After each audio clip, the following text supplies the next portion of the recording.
Kekelani Tuhan ini menjadi satu cerita yang menarik. Kuakap nggak ucur si baca enda, tapi keuntungannya setiap kali kita membaca firman Tuhan, kita akan melihat perspektif yang baru dengan kedalaman-kedalaman makna yang selalu baru bagi kita.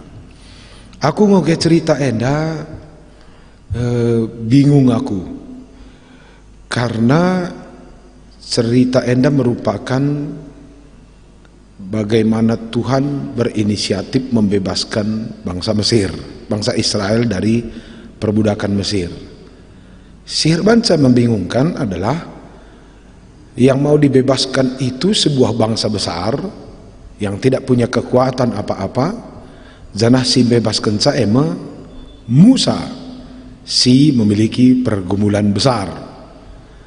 Jadi cukup uniknya Musa enda idilo dibata membebaskan bangsa Mesir, sementara ia persoal bas dirina. Kai persoalan Musa, si pertama lebih Musa kan buronan sebenarnya, buronan politik, karena pernah ia munuh di Mesir. Jadi ia melarikan diri dari tanah Mesir menuju padang gurun di satu tempat yang jauh dari keramaian, tidak diketahui orang di mana. Ia sendiri hidup dalam ketidakpastian. Janah Musa si bagenda kecibal nama bakal dipakai oleh Tuhan membebaskan bangsa Mesir.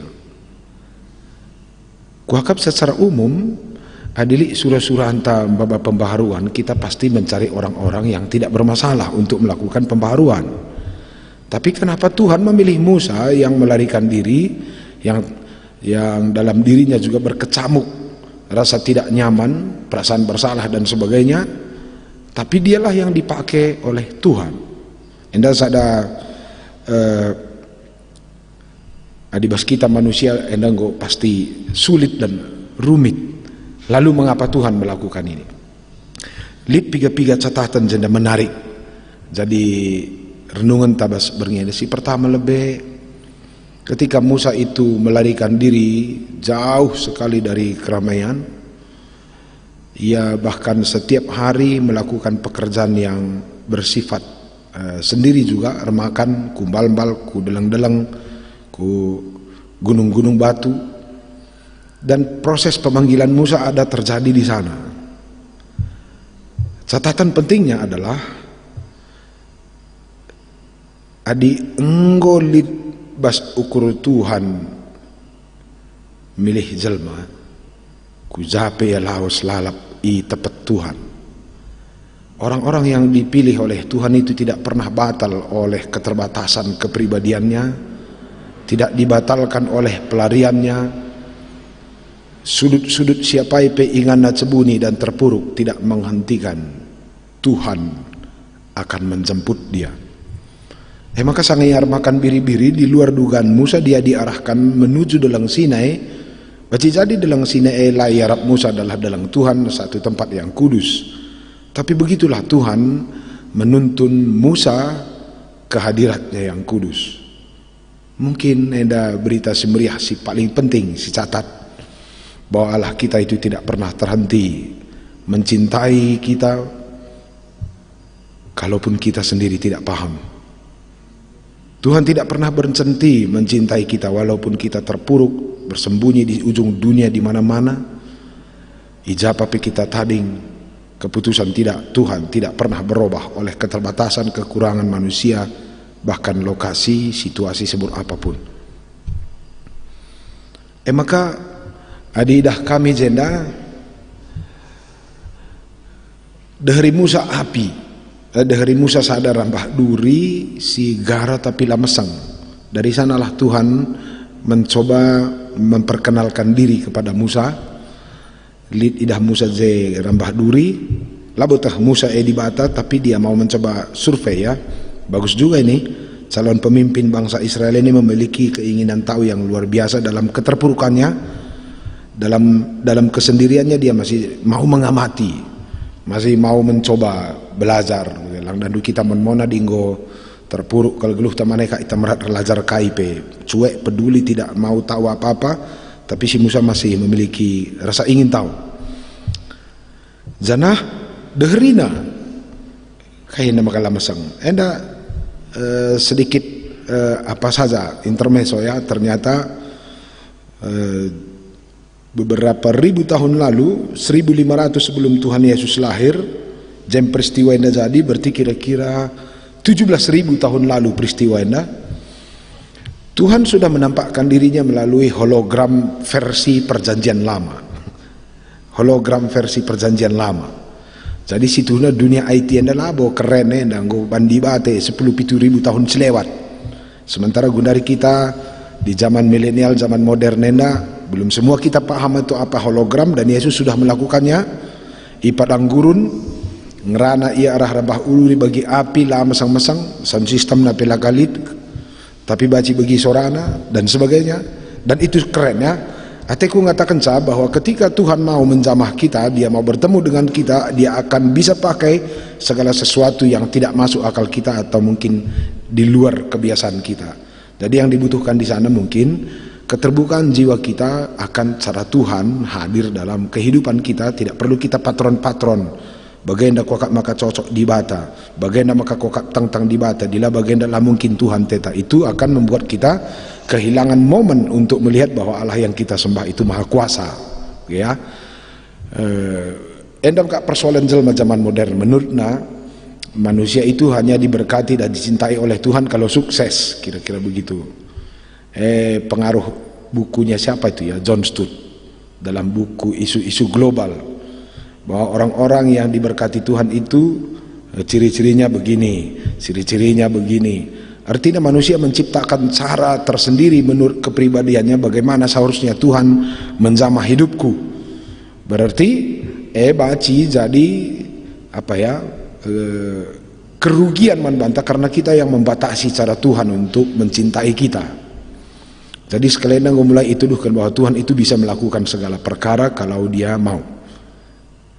Maka rempet li jenda hologram versi perjanjian lama. Keren ini. Dehrimu saingan andai nina ndoku dehri. Maka nina dibata man Musa talangi sulampak ndu inganenda badia. Menarik juga ini ya. Musa sekian tahun melarikan diri, baci jadi manali jelma penginget ia, baci jadi kalak Mesir pe berprasangka bahwa Musa sudah mati di padang gurun, baci jadi keluarga na penganggap ia sudah lenyap dari muka bumi, mungkin turangna pe lanaibo Arab kena ia lid karena pergi ke padang gurun yang sangat mematikan. Mungkin di catatan sejarah sebagai mantan anak raja pun dia sudah dihapus. Sebagai pewaris kerajaan pun mungkin dihapus karena dia anak seorang raja juga, anak angkat. Janah duganku selama bertahun-tahun di padang gurun, Musa tidak pernah lagi bercakap-cakap dengan orang. Tiba-tiba Tuhan berkata, Musa. Asik ini ya, Tuhan selalu memanggil Musa dengan namanya langsung.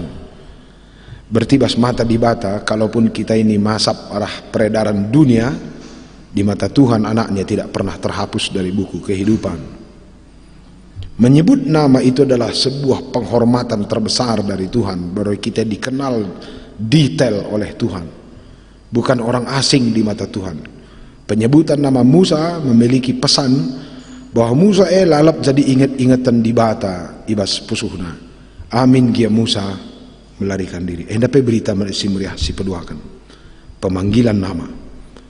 Seni narasturang mungkin tiap berngi perlu kita berdiam. Kadang-kadang salah satu pembuat kita down dalam kehidupan ini, kita selalu menciptakan imajinasi bahwa kita ini dibuang oleh orang, ketinggalan di tengah zaman yang sulit, kita disingkirkan dan sebagainya macam-macam. Dan lebih parah, kita yang menciptakan asumsi itu, bukan realita. Kalaupun sebenarnya realita yang membuat kita diabaikan, kita masih punya otak dan pikiran yang bisa membuat kita berkarya, memiliki hidup yang berharga. Si paling parah adalah diri kita sendiri yang menyetujui atau membesar-besarkan perkara bahwa kita ini tidak berharga.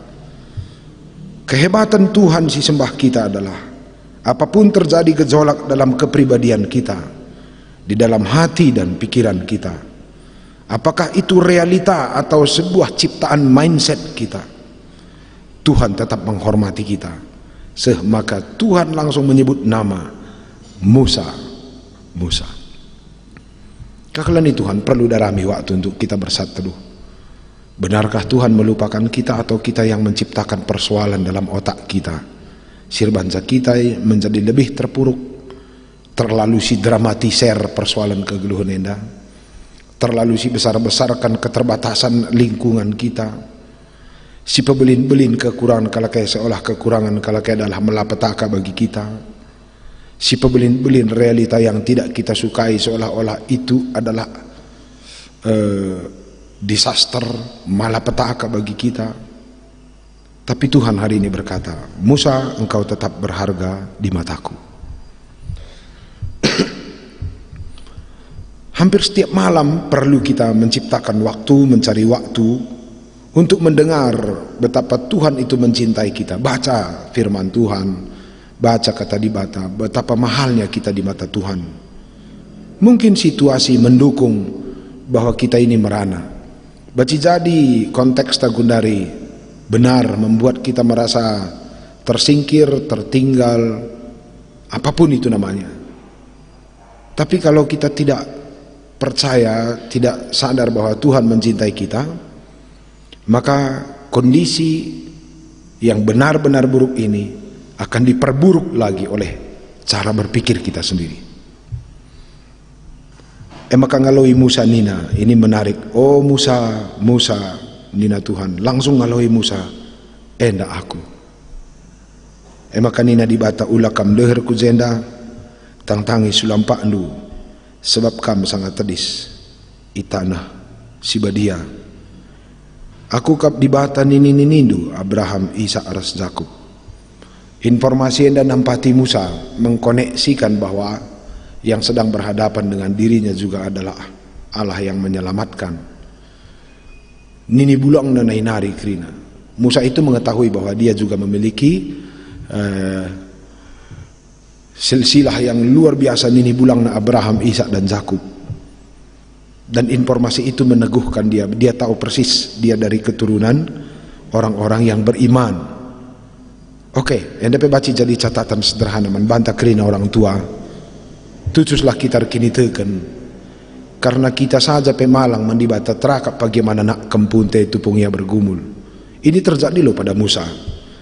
Musa bergumul tapi tupung nina Tuhan aku kap dibata nini nindu Abraham, Ishak dan Jakub itu membangkitkan sesuatu dalam dirinya. Ulah sempat kita orang tua yang pagi asal belaskan kala eka nai ninindu nina rekadiola kempute kita nini bulangna. Rekadiola anak te kita na debapana. Teks ini menunjukkan kalaupun secara tersirat bahwa Abraham, Ishak, Aras, Jakub, orang yang percaya bagi Tuhan, itu masih memiliki dampak positif, memiliki dampak yang luar biasa bagi orang-orang di generasi jauh di depannya. Terhakap kel mankala sideban kita lah dia belum jaga diri ta rekemalangan mandibata akan membantu orang lain untuk tetap memiliki sebuah pegangan dalam perjalanan hidup mereka ketika mereka ada dalam kekacauan. Talangi selapdu inganenda badia. Hanya dengan kata itu Musa langsung terkoneksi begitu uniknya dengan rasa spiritualnya. Dia mengerti apa arti tanah enda badia, dan dia mengerti apa pesan di balik aku kap dibata Abraham, Ishak, dan Jakub. Pengertian itu langsung mengubah sikap dari Musa. Rejimpuh ia takalna sehkutana dalam terjemahan bahasa Karolaidah. Di terjemahan bahasa Indonesia mungkin baca cek dulu. Itamburina ayona rejimpuh ia takalna sehkutana. Menyembah Tuhan yang disembah juga oleh para pendahulunya. Nembah dibata si sembah oleh nenek moyangnya. Kalaupun kelang-kelang antara ia dan nenek moyangnya melala jekalak lat-lat, melala jekalak lar kini teken, melala kelang-kelang ne garis keturunan sila malang mandibata. Tapi Musa tidak fokus pada orang yang tidak baik di sana. Dia fokus menini bulangna Abraham, Ishak, dan Yakub yang diperkenalkan dalam kalimat ini. Endape salah sada kekuatan bagi Musa. Musa itu ngobaci si tangkap zenda. Pertama ia mau belajar, mengobservasi. Kalaupun bukan ini bagian nomor 1 dari teks ini, tapi ia juga sangat menghormati orang tuanya yang beriman pada Tuhan. Kalaupun mungkin ada banyak orang Israel yang tidak beriman juga, atau orang-orang yang dia lihat tidak beres pada zaman. Berjimpuh Musa takal nasahku tanah. Sebuah penghormatan si luar biasa man Tuhan. Ibas tradisi kala Israel, adi sekala dilaki erjimpuh takal nasahku tanah.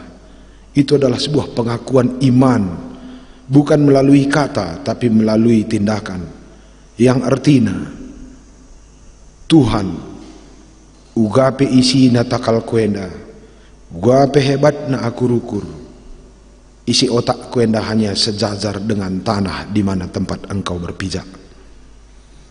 Bicara si gambarkan posisi Musa enda, baci jadi terukan takalna asa buta-butana. Sangat menghormati Tuhan dalam pertemuan ini. Bas penghormatan nanadangi Tuhan tamburina ayona. Tuhan di sana berbicara. Nina Tuhan, engkau kuidah ugas rana bangsangku. Engkau bagi perenderkuh bangsangku. Engkau aku nusur mulahi ia. Dan seterus-terusna. Jenari nina, maka genduari. Kusuruh kamdahi raja. Gelah iba bandu bangsangku. Darat i negeri nari. Pemanggilan Musa berefek ganda. Aku kuidah jendanan de bapa turang senina landai masuk akalku, ugalah maka kalak sir masalah idile Tuhan mulai bangsa Israel teku. Ternyata ketika Tuhan memanggil kita, pemanggilan itu sendiri adalah proses pemulihan bagi diri kita. Adi si baca minde teks edaku terus kupudi si jabapan kak je Musa ras dibata. Nina Musa ngaloi, Tuhan lali ergangku, lah mungkin aku Tuhan. Ijenda teridah jelas sekali bahwa Musa memakai rasa dan pikiran yang berdiam dalam dirinya bahwa orang seperti aku ini nggak mungkin. Bagi aku yang jelma terbuang lah mungkin. Bagi aku yang jelma masalah lah mungkin.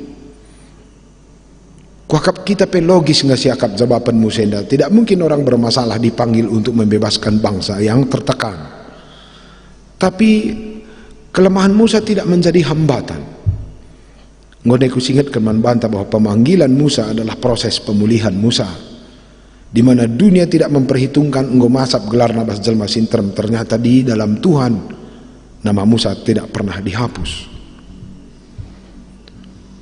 Pemanggilan Musa eda dimulai oleh inisiatif Tuhan sendiri. Tuhan mencintai, menyayangi Musa, memiliki rencana baik terhadap Musa. Ate dibata gelah Musa lebih menggejapkan betapa besarnya cinta Tuhan bagi Musa, karena penerimaan Tuhanlah menjadi kekuatan bagi Musa nanti untuk menerima orang Israel dalam keterbatasan dan kekeras kepalaannya nanti di padang gurun. Perlu si catat ijenda jadi renungan manbanta.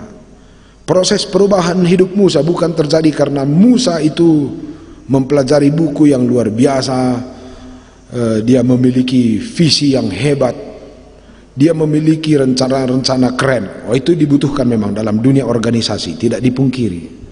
Tapi Alkitab memberi kesaksian bagi kita. Perubahan kehidupan Musa tidak di-start dari kemampuan Musa belajar dengan canggih.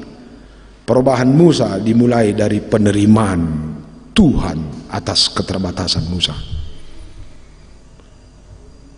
Kekalahan Tuhan ini yang mungkin gereja, keluarga dan masyarakat sering lupa.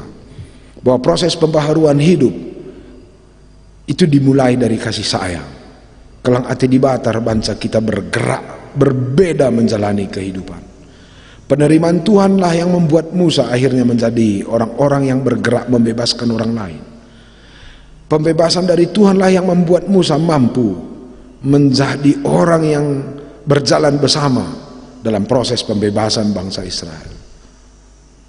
Penghormatan dari Tuhan kepada Musa lah yang membuat Musa mampu nanti memberi rasa hormat dalam keterbatasan dan pemberontakan bangsa Israel. Maka sini naras turang laku tetah uga pergumulan du dalam saat ini atau pengalaman-pengalaman kita. Baci jadi kita juga memiliki pengalaman seperti Musa, merasa tidak berdaya dan tidak mampu. Itulah perasaan kita dalam kehidupan ini. Baci jadi elah salah. Dan ketika kita merasa begitulah seharusnya, maka dungna Musa dekah ke terpuruk sendiri dan merasa terbuang. Sangat kalau kita teks kita hari ini mengajarkan kita bahwa perubahan hidup Musa bukan karena Musa sendiri mendapatkan pencerahan, bukan karena Musa sendiri belajar dan mengetahui apa visi misi terbaik dalam dunia ini. Perubahan hidup Musa dimulai dari penerimaan Tuhan. Perubahan hidup Musa dimulai dari Tuhan yang lebih dulu mencintai Musa, melacak Musa dalam persembunyian, ngergakan Musa di dalam keterpurukan. Maka berikutnya adisi baca terus teksena kudilo kam mulai bangsa Israel. Yang mau dihadapi ini juga penuh dengan persoalan. Musa juga memiliki penuh persoalan. Ternyata labo malapetaka bas mata Tuhan ketika kita yang memiliki keterbatasan dan kekurangan ini menjadi sahabat Tuhan. Dan ternyata bukan sebuah kesialan ketika kita dipanggil oleh Tuhan dan diperhadapkan dengan sebuah persoalan juga. Karena itu semua sebuah misi. Mulahi bangsa Israel i Mesir nari sebenarnya adalah malapetaka besar. Karena adi mulih Musa ku tanah Mesir, labo padah lebih membebaskan bangsa Israel. Idah Raja Firaun saja baci gelak na Musa indah seketika. Pemanggilan Tuhan ini benar-benar mission impossible. Yang membebaskan juga tidak sempurna, yang mau dibebaskan juga masalah, dan lokasi tempat pembebasan juga adalah masalah. Ateku ngatakan saberngina betapa luar biasanya ceritanya. Sering sekali kita menganggap jika kita berada dalam situasi sulit, jangan-jangan Tuhan di sana tidak ada. Dalam kesalahan mindset banyak orang Kristen yang menganggap Yahweh, yang menganggap Tuhan Yesus tidak hadir dalam pergumulan. Jangan-jangan pergumulan ini adalah sebuah misi dari Tuhan. Tinggal kita yang mengubah cara berpikir kita. Adiliyah lalap syakap banta bagi Musa. Jangan-jangan dia akan tetap selalu berdiam dalam padang gurun, mengunci dan mengasingkan diri dari realitas kehidupan. Tapi kalau kita mulai mendengar bahwa Tuhan mencintai kita dan memulihkan kita, dan sekaligus pemulihan itu menjadi sebuah misi untuk memulihkan dan mencintai orang lain dalam pergumulan mereka. Di sanalah terjadi efek ganda dalam pemilihan Tuhan. Kekalian Tuhan, mari kita coba merenung pada masa COVID ini. Apakah COVID ini malapetaka?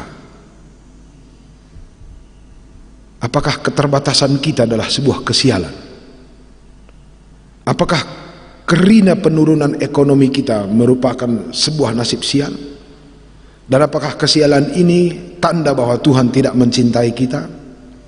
Lalu apakah dalam kondisi sulit ini, ketika kita berhadapan lagi dengan situasi sosial, situasi masyarakat sila beres, adalah tanda kita ditinggalkan Tuhan?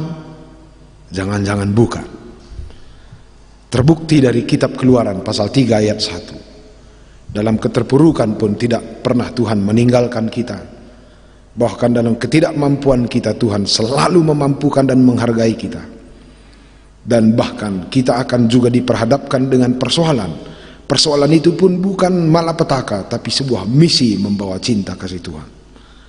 Kira-kira baci ngakap nu bas masa pandemi COVID-19, kita akan menerapkan pola berpikir yang diajar oleh kitab Keluaran. COVID boleh saja kita pandang sebagai malapetaka, tapi kita juga bisa memandangnya sebagai sebuah misi, menjadi tempat kita untuk saling meneguhkan, menguatkan, saling menopang, saling mencintai, saling menjaga dan sedebannya. Apakah jika ada COVID ini tanda sebuah sial? Bisa jadi, tergantung kita masing-masing. Tapi bisa juga kita melihatnya sebagai sebuah misi. Paling unik masa COVID eda, harga sinuan-sinuan tanah karo, lalit, kentang, kol, wortel, kerina, lalako, IJKM, GPKP, kerjarani. Apakah ini malapetaka? Tergantung kita. Kita boleh mengatakan malapetaka dan segera itu menjadi dirasakan seperti real malapetaka. Tapi kalau kita melihatnya sebagai sebuah misi, maka kita akan tidak berpikir untuk diri kita sendiri, tapi kita akan bergerak demi kebaikan bersama, bukan untuk diri kita sendiri. Sangat kita bergenda. Ternyata pesan utama teks ini bahwa Tuhan tidak pernah meninggalkan kita. Dan kalaupun kita harus memasuki ranah-ranah atau area-area yang begitu menyulitkan, di mata Tuhan itu pun bukan malapetaka. Maka Nina Musa, lah mungkin Tuhan, lah mungkin Tuhan. Lalu Tuhan berkata dalam ayat berikutnya, Tuhu labo kari ibre Firaun. Gila ya? Kenapa Tuhan menyuruh kalau dia tahu Firaun tidak mengizinkan? Kenapa Tuhan memanggil Musa kalau dia sudah berkata pasti kerilabrekan Firaun? Tapi ayat berikutnya menjadi anugerah lagi. Ije karimaka idahnu, aku Tuhan si kuasa mulahi kamras mulahi bangsangku. Di tengah ketidakmungkinan inilah engkau akan melihat bahwa aku adalah Tuhan yang berkuasa penuh menyelamatkan engkau dan menyelamatkan bangsaku. Kaya yang artinya Tuhan menginginkan bahwa proses pembebasan dan pembaharuan bangsa ini bukan karena kita sok-sok jago dan bisa. Tuhan ingin menunjukkan bahwa perbaikan bangsa ini bukan hanya karena kita manusia yang jago berjuang dan hebat berpikir, tapi bas keterbatasan dua kari ije mengakur dahin. Dan kalimat yang samalah yang dirasakan sepenuhnya oleh Paulus, Nina Paulus, ibas kekurangan dan keterbatasan kuma, kuidah Tuhan erdahin alu sempurna. Adi bagai-bagai nande bapar seturang senina. Benarkah keterbatasan, kekurangan dan semua pergumulan ini adalah sebuah kesialan? Jangan-jangan ini adalah peluang kita seperti Musa dan Paulus. Ibas keterbatasan kuema, aku akan melihat Tuhan. Kekalini Tuhan enda merenungan man banta berngenda. Ketisik nari bengkat kita kubas doa. Mari kita bukakan hati dan jiwa kita bagi Tuhan. Apakah sebenarnya sumber persoalan pada masa COVID enda? Apakah COVID enda si nomor satu jadi persoalan? Atau otak kita adalah sutradara yang menciptakan skenario yang menciptakan masalah lebih besar daripada realita? Boleh jadi dunia ini benar-benar bermasalah, tapi boleh juga permasalahan adalah tempat kita melihat bagaimana Tuhan bekerja dan membuat kita akan semakin percaya ke depan. Aku labo pesimis jelmana, aku tetap optimis. Baca jadi COVID-19 hanya pengantar bagi COVID yang akan datang. 10 tahun terakhir ku catat lewat waluh virus mematikan terjadi di dunia, mulai SARS, MERS, flu burung, flu babi, tak pelukai deba. Virus-virus berkembang 10 tahun terakhir ini. Yakinkah kita 10 tahun ke depan tidak akan keluar virus baru? Nggak tentu. Baca jadi virus corona hanya pengantar bagi kedatangan virus-virus lain. Lalu apa akan kita bilang? Apakah kita dalam malapetaka atau kita dalam perjalanan sebuah misi untuk tetap menjadi pribadi yang menyumbangkan kebaikan, pengharapan di tengah persoalan? Tinggal kita yang pilih bas kesempatan ini. Ya, kami kita mempersiapkan diri, kita akan masuk kepada doa-doa meditatif. Si katakan isi pusuh taman Tuhan melalui tengah COVID yang benar-benar berat ini, kita bukan menjadi korban, tapi justru menjadi pribadi yang mengemban misi ilahi.